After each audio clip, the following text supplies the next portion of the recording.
Hello குட்டி நண்பர்களே, வானத்தில் ஒரு சின்ன மேகம் இருந்தான்.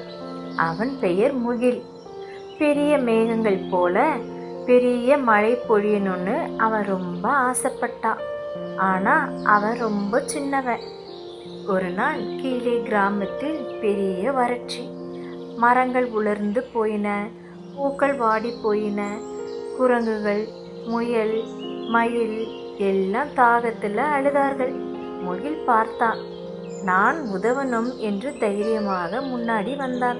தன் சின்ன சின்ன துளிகளை எல்லாம் சேகரித்தான். Top top top. மழை பொழிய ஆரம்பித்தது.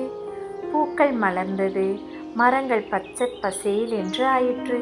எல்லா விலங்குகளும் குதூகலமாக ஆடினார்கள். முகில் சிரித்தான். சின்ன உதவி கூட பெரிய மகிழ்ச்சி தரும். குழந்தைகளே, நீங்களும் சின்ன சின்ன உதவி பண்ணுங்க. கதை முடிந்தது. Bye bye.